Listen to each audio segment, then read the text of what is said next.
தமிழக வெற்றி கழகம் கட்சியுடைய தலைவர் தளபதி விஜய் அவர்கள் ரீசெண்டாக கேப்டன் விஜயகாந்த் அவர்களுடைய வீட்டுக்கு போயிருக்கிறாரு. ஸோ அங்கே கேப்டன் விஜயகாந்த் அவர்களுடைய ஒய்ஃப் பிரேமலதா அவர்களையும் மகன்களான சண்முக பாண்டியன் அண்ட் விஜய பிரபாகரன் இவங்களெல்லாம் மீட் பண்ணியிருக்கிறாரு. ஸோ இந்த ஃபோட்டோஸ் ரீசெண்டாக சோஷியல் மீடியாவில் வந்து சர்க்குலேட் ஆகிட்டு இருக்கு.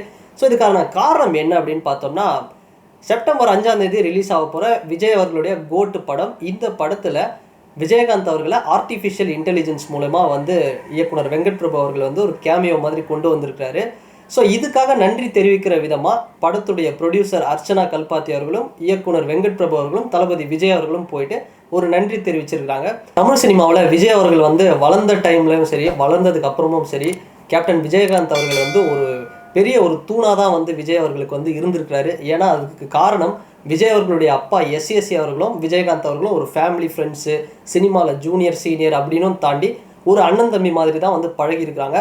ஸோ அதனோட ஒரு விளைவாக தான் வந்து விஜய் அவர்களும் பார்த்தோம் அப்படின்னா செந்தூர பாண்டி படத்துலேருந்து கேப்டனுடைய டெத்து வரைக்குமே கேப்டனுடைய ஃபேமிலி கூட வந்து ரொம்ப ஒரு நெருக்கமாக வந்து ஒரு பாண்டிங்கில் வந்து இருந்திருக்காரு.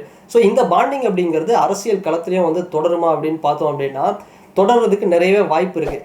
ஏன்னா ரீசெண்டாக வந்து தமிழக வெற்றி கழகம் கட்சியுடைய அந்த கொடி, அந்த கலர் என்ன அப்படிங்கிறத தளபதி வந்து ஒரு அஃபிஷியலாக அனௌன்ஸ் பண்ணல அப்படின்னாலும் ஒரு சோஷியல் மீடியாவில் ஒரு சர்க்குலேட் ஆகிட்டு இருக்கு. ஸோ கொடியோட கலர் அப்படிங்கிறது மஞ்சள் அப்படின்னு தான். ஸோ இந்த கொடியை பனையூரில் வந்து ஏற்றிட்டு உடனே வந்து கேப்டன் விஜயகாந்த் அவர்களுடைய வீட்டுக்கு வந்து போயிருக்காரு. அவர்கிட்ட இருந்து ஒரு சீனியர் பொலிட்டீஷியன், ஒரு பிரதர் அப்படிங்கிறதுனால ஒரு பிளெஸ்ஸிங்கை வாங்கணும் அப்படிங்கிறதுக்காக கூட வந்து போயிருக்கலாம் அப்படின்னு கூட சொல்லலாம். ஸோ விஜய் அவர்களுக்கும் கேப்டன் விஜயகாந்த் அவர்களுக்கும் இருக்கக்கூடிய பாண்டிங் பற்றி சொல்லணும் அப்படின்னா, கிட்டத்தட்ட தளபதி விஜய் அவர்களுக்கு கேப்டன் விஜயகாந்த் வந்து ஒரு சித்தப்பா மாதிரியே வந்து சொல்லலாம். ஸோ அந்த அளவுக்கு தான் அவர் வந்து ஒரு பாண்டிங்கில் வந்து இருந்திருக்காங்க.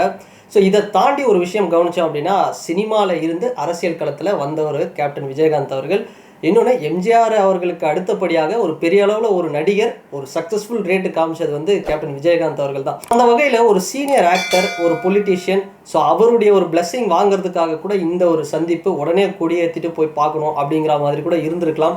ஸோ இதெல்லாம் தாண்டி இன்னொரு ஒரு விஷயம் வந்து நம்ம பேசணும். ஒரு முக்கியமான விஷயம் என்ன அப்படின்னு பார்த்தோம்னா, ஸோ இந்த ஒரு சந்திப்பு மூலமா ஒரு விஷயம் இன்டைரக்டாக இருக்கிறதுக்கு வந்து வாய்ப்பு இருக்காது. என்னன்னா, வரப்போகிற தமிழக சட்டமன்ற தேர்தல் 2026 ஒருவேளை தேமுதிக தமிழக வெற்றி கழகம் தளபதி விஜய் அவர்களோட வந்து பயணிக்கிறதுக்கு ஒரு நிறைய வாய்ப்பு இருக்குது அப்படின்னே சொல்லலாம். கிட்டத்தட்ட ஒரு 70% வாய்ப்பு இருக்குன்னே சொல்லலாம். ஏன்னா கேப்டனுடைய மறைவுக்கு முன்னாடி ஒரு 8 வருஷம் முன்னாடிலாம் பார்த்தோம் அப்படின்னா தேமுதிக கட்சியை வந்து பயங்கரமாக வந்து விமர்சனம் பண்ணுவாங்க.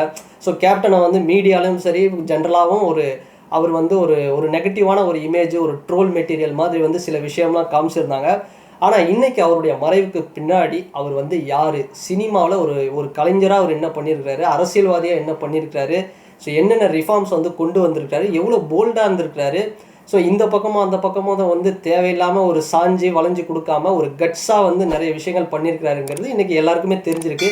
இதை விட ஆரம்ப சினிமா காலத்துலேருந்து இன்னைக்கு வரைக்கும் எத்தனை பேருக்கு வந்து அவர் சாப்பாடு போட்டிருக்கிறாரு, கஷ்டப்படுறவங்களுக்கு வந்து சாப்பாடு கொடுத்துருக்கிறாரு. ஸோ இந்த விஷயமெல்லாம் வந்து எல்லாருக்கும் வந்து தெரிய வந்ததுக்கப்புறம் ஸோ அந்த கட்சி மீதும் சரி, கேப்டன் விஜயகாந்த் அவர்களுடைய அந்த பேர் அப்படிங்கிறது பெரிய அளவில் வந்து ரீச் ஆயிருக்கு.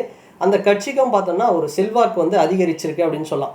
ஸோ இந்த டைமில் வந்து பிரேமலதா விஜயகாந்த் அவர்கள் வந்து ஒரு கிளவரான ஒரு விஷயம் ஒன்று பண்ணாங்க. அதாவது இங்கே தமிழ்நாட்டில் வந்து பிஜேபிக்கு வந்து பெரிய அளவில் வந்து எதிர்ப்பு இருக்குது, அதனால நம்ம ஒரு நியூட்ரலான ஒரு பார்ட்டியில் இருப்போம் அப்படின்னு வந்து பார்த்தாங்க. ஸோ அந்த வகையில் நடந்து முடிஞ்ச இந்த 2024 லோக்சபா எலெக்ஷன், இந்த நாடாளுமன்ற தேர்தலில் ஏடிஎம்கே கூட வந்து ஒரு அலையன்ஸ் ஃபார்ம் பண்ணாங்க. அதன் மூலயமா அவங்களுடைய பையனான விஜய பிரபாகரன் அவர்களை வந்து நிப்பாட்டினாங்க. ஸோ தேமுதிக சார்பில் வந்து விஜய பிரபாகரன் அவர்களும் விருதுநகர் தொகுதியில் வந்து நின்னார். ஸோ அந்த மக்களவை தொகுதியில் கிட்டத்தட்ட சொல்ல போனால் சர்வே, அதாவது எலெக்ஷனுக்கு முந்தைய சர்வேல இவர் தான் வின் பண்ணுவார், அதாவது விஜய பிரபாகரன் அவர்கள் தான் வின் பண்ணுவார் அப்படிங்கிற மாதிரி இருந்தது. எலெக்ஷன் ரிசல்ட் அன்னைக்கு கூட அவர் தான் முன்னிலையில் இருந்தார். ஆனால் லாஸ்ட் மினிட்ல தான் வந்து அந்த தோல்வி அப்படிங்கிறது வந்தது. கிட்டத்தட்ட ஒரு வெற்றிகரமான ஒரு தோல்வி அப்படின்னு தான் சொன்னோம். ஏன்னா ஒரு எம்எல்ஏ எலெக்ஷனில் வந்து பார்த்தோம் அப்படின்னா ஒரு 5000 ஓட்டில் வந்து தோக்கிறது அப்படிங்கிறது ஒரு சாதாரண விஷயம். ஆனால் எம்பி எலெக்ஷன்லேயே பார்த்தோம் அப்படின்னா காங்கிரஸுடைய கேண்டிடேட்டான மாணிக்கம் தாகூர் அவர்கள் கிட்டத்தட்ட இவருக்கும் விஜய பிரபாகரன் அவர்களுக்கும் ஒரு 5000 ஓட்டு தான் வந்து ஒரு மார்ஜின், ஒரு டிஃப்ரென்ஸ் அப்படின்னு இருந்தது. ஸோ அந்தளவுக்கு வந்து ஒரு செல்வாக்கு அப்படிங்கிறது பெரிய அளவில் வந்து கேப்டன் அவர்களுக்கும் அந்த கட்சிக்கும் அவர் பையனை கூட பார்த்தோம் அப்படின்னா கேப்டனோட இன்னொரு வருஷனாக தான் வந்து அரசியல் களத்தில் வந்து பார்க்குறாங்க. ஸோ அந்த அளவுக்கு வந்து தேமுதிகவுக்கு ஒரு பெரிய ஒரு சப்போர்ட் இருக்குது.